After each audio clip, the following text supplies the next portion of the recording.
Selamat siang teman-teman. Siang. Kami dari kelompok 5. Kami dari kelompok 4, maaf. Ingin mempresentasikan hasil dari kerja kelompok kami. Sebelum kami mulai, langkah baiknya kami memperkenalkan diri kami. Saya Om Tio Pasaputra dan teman-teman saya. Saya Napriani. Saya Albert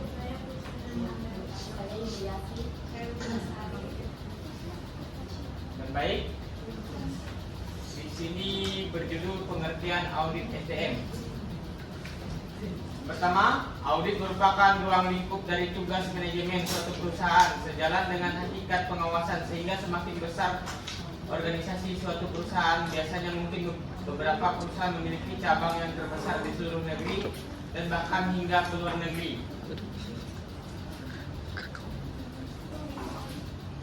Pelaksanaan audit SDM adalah untuk memastikan apakah kebutuhan potensial SDM bagi perusahaan baik kuantitas ataupun kualitas telah terpenuhi secara ekonomi, efektif, dan efisien. Untuk memenuhi kebutuhan SDM, maka dilakukan perencanaan sampai dengan pemutusan hubungan kerja secara selaras dengan tujuan perusahaan secara keseluruhan, sesuai dengan ketentuan dan hukum yang berlaku.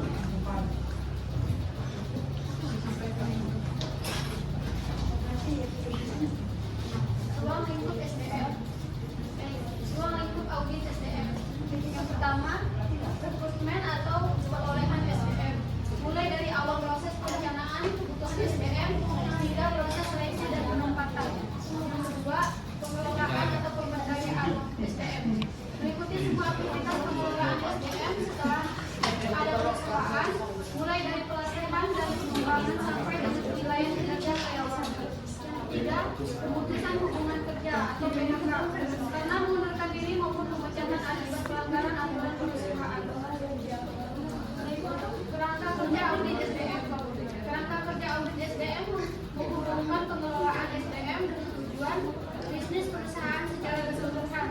Dalam hubungan ini, audit menilai dukungan SDM terhadap pencapaian tujuan perusahaan, komitmen perusahaan dalam memperdayakan dan melibatkan SDM, serta mengidentifikasi permasalahan yang terjadi dalam hubungan tersebut dan merekomendasikan langkah-langkah perbaikan yang diperlukan.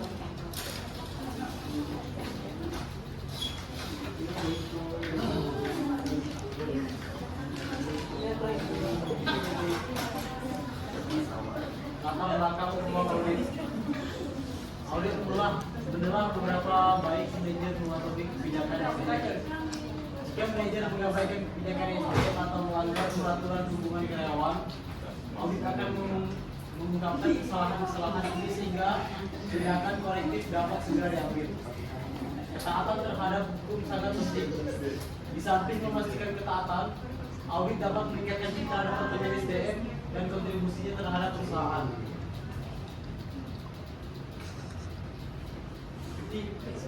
Ketika dirasa perlu oleh manajemen kerja. 2. Ketika suatu kekuatan eksternal yang memaksa suatu tinjauan atau perusahaan hidup, perusahaan yang mengakuisisi, dewan komisaris, badan pemerintah, dan lain-lain. 3. Ketika seorang manajer baru bertanggung jawab atas Departemen Sumber Daya Manusia. 4. Ketika suatu pimpinan spesialis sumber daya manusia mendukung praktik dan sistem SDM perusahaan.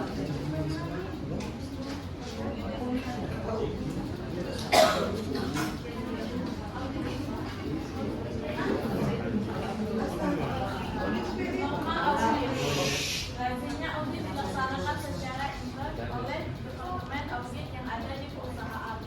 Audit dilaksanakan sebagai suatu penilai yang bebas dibentuk dalam suatu organisasi perusahaan untuk memeriksa dan mengevaluasi kegiatan-kegiatan perusahaan, khususnya yang berkaitan dengan SDM. Tujuan dari audit adalah untuk membantu setiap SDM dalam melaksanakan tanggung jawab mereka secara efektif. Departemen audit menyediakan analisis penilaian mengenai objek yang diperiksa. Departemen audit adalah bagian integral dari organisasi perusahaan dan fungsinya diatur menurut kebijakan manajemen. tanggung jawab departemen harus sejalan dengan norma audit.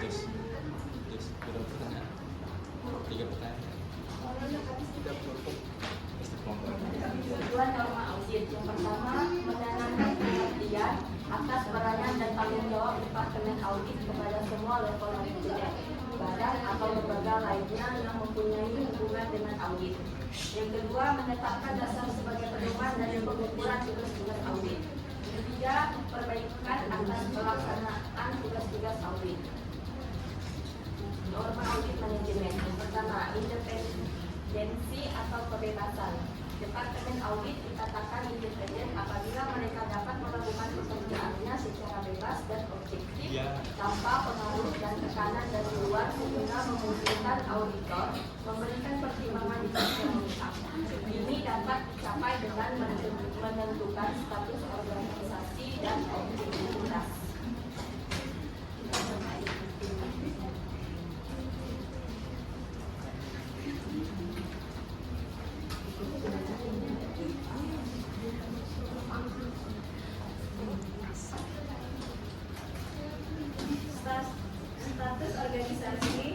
Status organisasi departemen audit harus memadai untuk memungkinkan tercapainya tanggung jawab audit yang diembatnya. Di sini audit harus mendapat dukungan dari manajemen sehingga mereka dapat memperoleh kerjasama yang baik dari departemen SDM dan bebas dari campur tangan yang lain. Manajemen departemen audit harus bertanggung jawab kepada seseorang yang mempunyai wewenang yang cukup dan organisasi perusahaan sehingga memungkinkan terjalinnya independensi dan ruang lingkup audit yang lebih luas. Pertimbangan yang cukup atas laporan audit dan tindakan-tindakan pelaksanaannya yang layak atas rekomendasi-rekomendasi yang diberikan. Pelaksanaan audit yang pertama, audit SDM dapat dilakukan oleh auditor internal yang secara formal telah dibentuk dalam suatu perusahaan untuk melakukan audit pada seluruh fungsi organisasi. Dan yang kedua, SDM dilakukan oleh manajemen SDM atau spesialis SDM yang ditunjukkan untuk melakukan audit dengan pendekatan self-assessment. Dan yang ketiga, audit SDM dilakukan oleh tenaga spesialis SDM senior terhadap fungsi-fungsi non-SDM. Dan yang keempat, audit SDM dapat dilakukan oleh tenaga ahli manajemen SDM dari luar perusahaan atau persetujuan pimpinan perusahaan. Peluang audit yang pertama, menilai efektivitas fungsi SDM. Dan yang kedua, memastikan ketaatan terhadap hukum, kebijakan, peraturan, dan prosedur. Yang ketiga, menetapkan pedoman untuk penetapan standar. Dan yang keempat, memperbaiki staf SDM. Dan yang kelima, mengembangkan mitra dari fungsi SDM karena meningkatkan penggunaan dari kreativitas. Yang ketujuh, memulai kelebihan dan kekurangan dari fungsi SDM. Yang kedelapan, memfokus staf SDM pada masalah-masalah kecil. Yang kesembilan, membawa SDM lebih dekat pada fungsi-fungsi yang lain.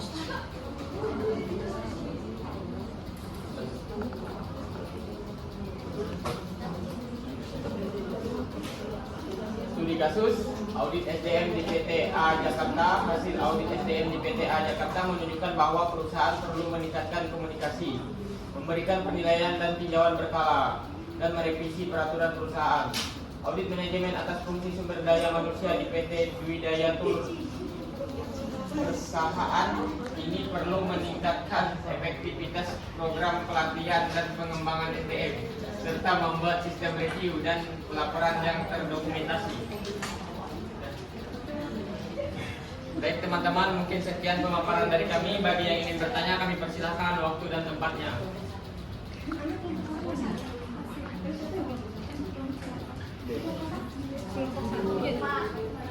Nomor 1.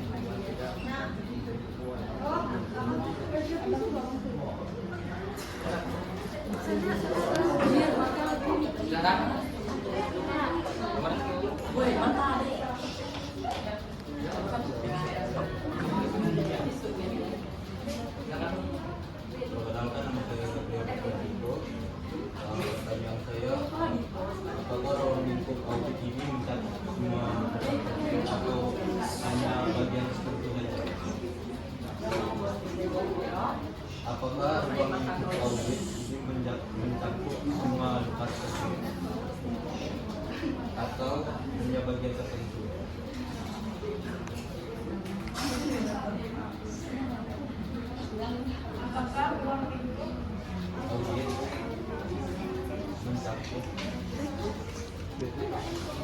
semua departemen atau hanya satu departemen saja?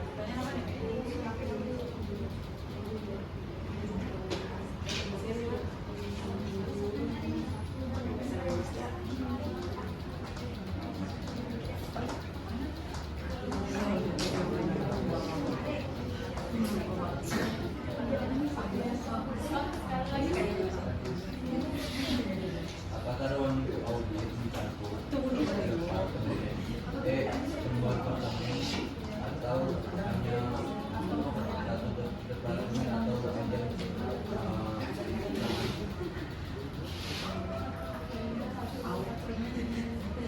atau hanya bagian departemen?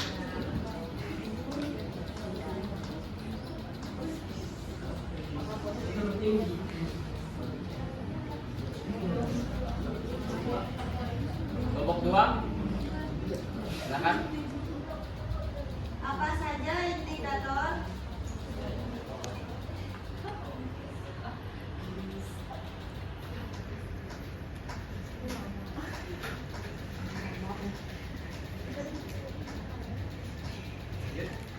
yang menjadi penentu keberhasilan audit SDM?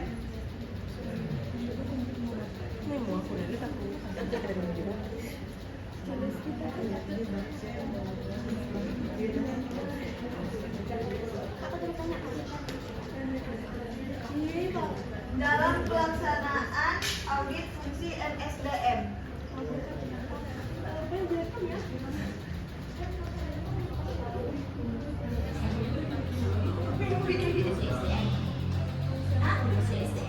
Fungsi MSDM. SDM ya? SDM ya. Aku bilang SDM please. Ya.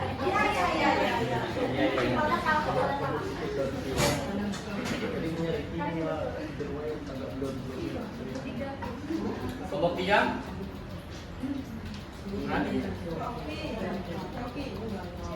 apapun. Aku dari kelompok 3 bertanya apa alasan yang mendorong pentingnya dilakukan audit SDM oleh setiap organisasi atau perusahaan saat ini. Apa alasan yang mendorong pentingnya dilakukan audit SDM oleh setiap organisasi atau perusahaan saat ini?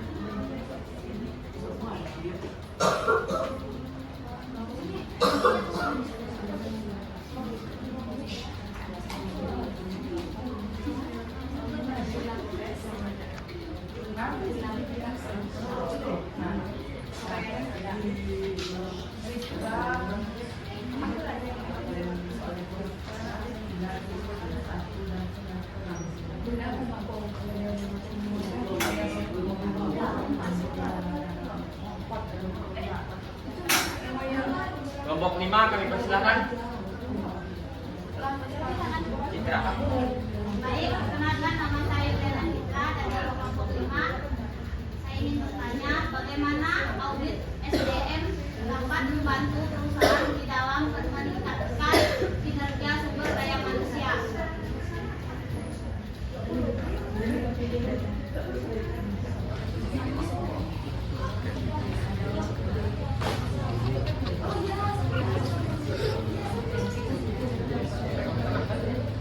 Ya, silakan. Kelompok 6. Perkenalkan nama saya Belum deh.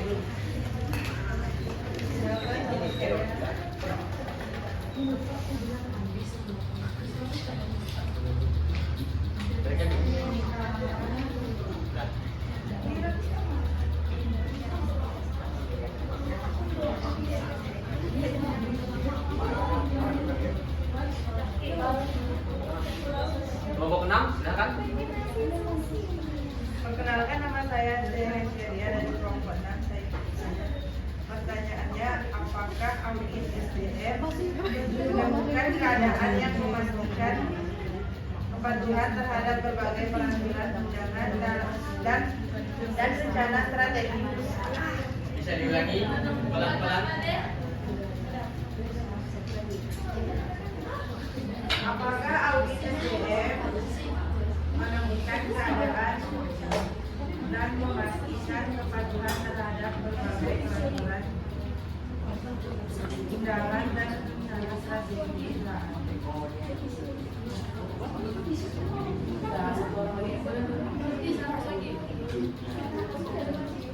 Satu orang lagi yang ingin bertanya dipersilakan.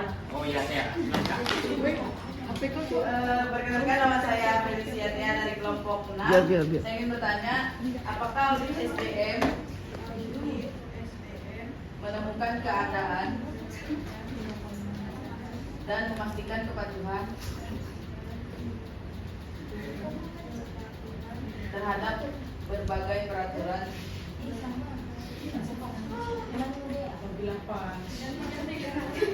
ganti lo ya saudara-saudara.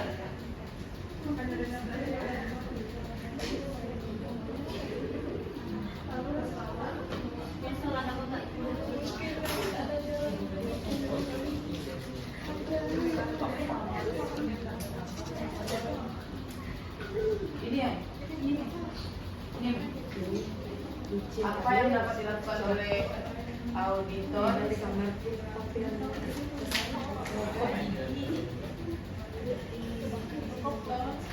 jika tidak dapat memperoleh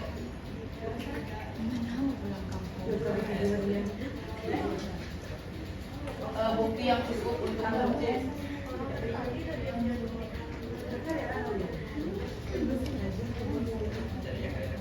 kesimpulan audit.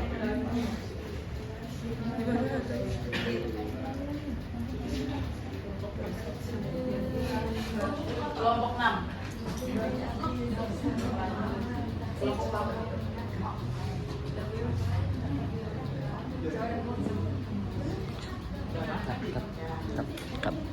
Baik, kami tampung dulu pertanyaannya.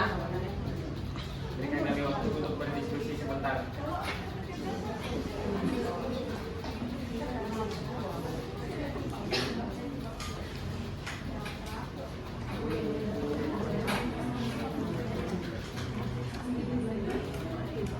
Saudara Ruki, audit SDM, saya bacakan pertanyaannya. Apa alasan yang mendorong pentingnya dilakukan audit SDM oleh setiap organisasi atau perusahaan saat ini? Betul? Audit SDM pada dasarnya adalah untuk memastikan bahwa pengelolaan SDM yang dilakukan telah sesuai dengan strategi perusahaan. Audit sumber daya manusia atau SDM penting bagi perusahaan karena memiliki beberapa manfaat. Yang pertama, memastikan kepatuhan terhadap peraturan. Yang kedua, menjamin pengelolaan SDM yang sesuai strategi.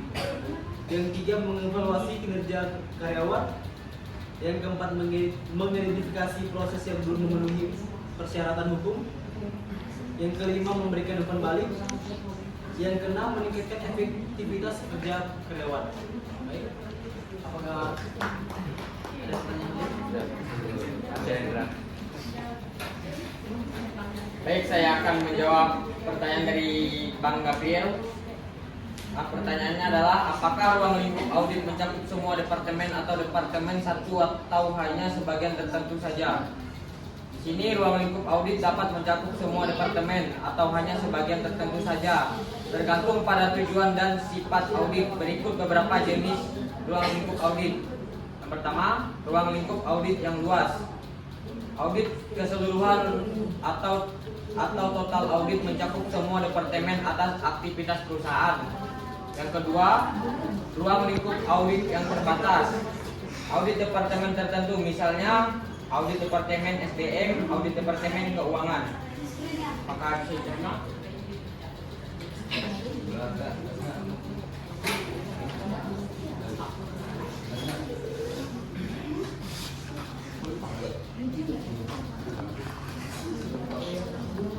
Baik, saya akan menjawab pertanyaan dari Fauzan. Pertanyaannya yaitu, apa saja indikator yang menjadi penentu keberhasilan audit SDM?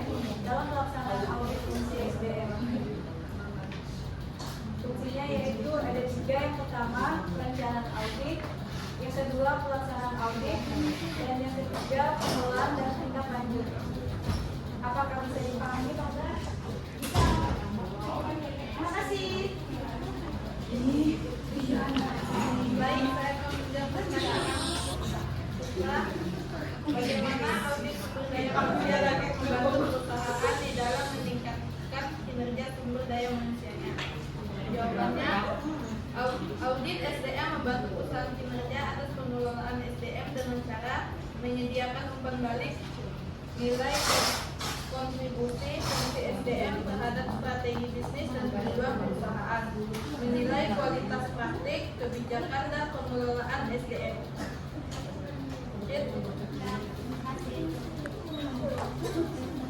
Di sini saya akan menjawab pertanyaan dari Dea.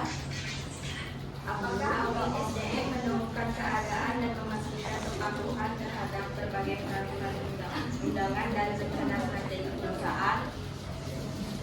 Intinya melalui audit dapat menemukan permasalahan dan memastikan kepatuhan terhadap berbagai peraturan perundang-undangan dan rencana strategis perusahaan. Terima kasih ya. Baik, saya pertanyaan dari Dea. Pertanyaannya, apa yang dapat dilakukan oleh auditor jika tidak memperoleh bukti yang cukup untuk mendukung kesimpulan audit? Jawabannya, jika auditor tidak dapat memperoleh bukti audit yang cukup dan tepat, auditor harus menyatakan opini wajar dengan pengecualian atau opini tidak menyatakan pendapat terhadap laporan keuangan tersebut. Jelas. Makasih Nan.